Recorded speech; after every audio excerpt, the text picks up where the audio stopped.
네, 안녕하세요. 오늘은 2차 방정식의 실근의 조건에 대해서 배워보도록 하겠어요. 첫 번째로 우선은 2차 방정식의 실근의 조건이라는 게 어떤 개념이냐면요. 실근 자체가 나오는 건 정해져 있는데 부호에 따라서 개수의 조건이 달라지는 경우 또는 근 자체가 특정한 값보다 크다 작다를 따지는 근의 분리 두 가지의 내용이 있다라고 할 수 있겠어요. 첫 번째로 실근의 부호부터 볼게요.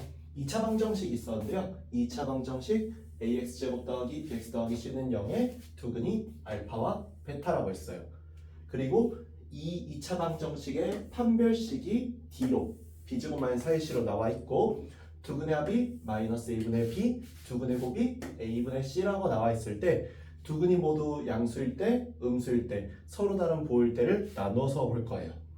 두근이 모두 양수라면요 판별식이 0보다 크거나 같아야 하고요. 그 다음에 두근의 합이 0보다 커야 하고요. 두근의 곱이 0보다 커야 한다라고 하는 세 가지의 조건으로서 두근이 모두 양수인 것을 확인해 볼 수 있을 거예요. 만약 두근이 모두 음수라면은 1번하고 비슷한데요. 판별식이 0보다 크거나 같고요. 두근의 합은 음수이고 두근의 곱은 똑같이 양수인 것으로 판단을 할 거예요. 두근이 서로 다른 부호라면은 그냥 두근의 곱만 음수인 걸 확인하면 돼요. 왜냐하면 판별식이 0보다 크다인 것이 자동 성립이 돼서 그래요, 이게.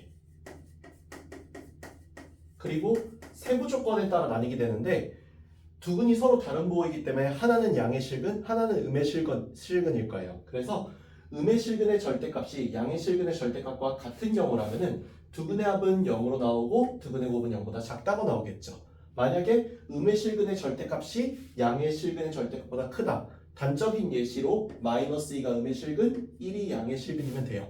이런 경우라면은 두근의 합은 0보다 작고 두근의 곱도 0보다 작은 경우가 나오게 되고요. 다음에 음의 실근과 양의 실근이 이번엔 반대로 양의 실근 쪽이 절대값적으로 커요. 단적인 예시로 마이너스 1부터 2 이런 식으로 하나는 마이너스 하나는 2로 나오는 이런 경우라면 두근의 합은 양수이고 두근의 곱은 음수라는 걸 확인할 수 있을 겁니다. 그 다음에요. 또 다른 경우 중 하나로 이번엔 근의 분리라는 개념을 볼 건데요. 이 근의 분리라고 하는 개념 자체는요. 똑같이 2차 방정식인데 이 2차 방정식의 두근은 알파벳으로 나와요. 판별식 똑같이 b제곱 마이너스 4ac로 나오고 여기 있는 2차 방정식의 이 앞에 다항식 부분을 함수로서 이렇게 잡은 거예요. 2차 함수로서. 이 2차 함수에서 최고차항 계수는 양수로 잡을 거예요. 그랬을 때 두근이 모두 p보다 크다라고 하면은 여기도 마찬가지로 세 가지 조건으로서 볼 수 있는데요. 판별식이 0보다 크거나 같다. 마이너스 2a분의 b가 p보다 크다. 그리고 fp가 0보다 크다. 세 가지 조건으로 볼 수 있어요. 두근이 모두 만약에 p보다 작다면 d 판별식이 0보다 크거나 같다.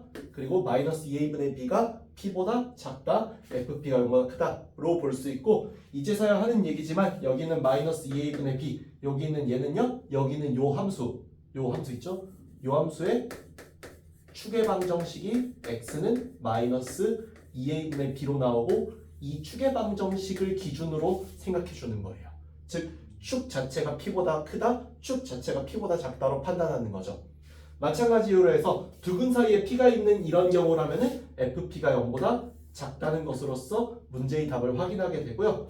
두근이 pq 사이에 있다 라고 한다면은 판별식 d가 0보다 크거나 같고 축이 p와 q 사이에 존재하며 fp도 0보다 크고 fq도 0보다 크다고 하는 네 가지의 식으로서 판단을 내릴 수가 있고요. 이거 나중에 이제 이참수 배우고 나면은 이참수 기준으로 해서 각 경우를 그래프로 볼 수 있게 되는데 이 1번의 경우가 p가 여기 있는 이런 그림이라고 생각해 주시면 되고요. 2번의 경우는 이런 식으로 했을 때 여기에 p가 있는 이런 경우로 생각해 주시면 되고요. 3번의 경우는 이런 식으로 해서 여기에 p가 있는 경우로 생각해 주면 되고요. 4번의 경우가 이런 식으로 했을 때 여기에 p, 여기에 q가 있는 이런 그림으로 생각해 주시면은 여기에서 이해도가 조금 더 좋아지게 될 거예요. 이상 여기까지 해서 오늘은 12번째 내용인 2차 방정식의 실근의 조건에 대해서 배워봤고요. 다음 시간부터는 이참수에 대해서 배워보겠습니다. 감사합니다.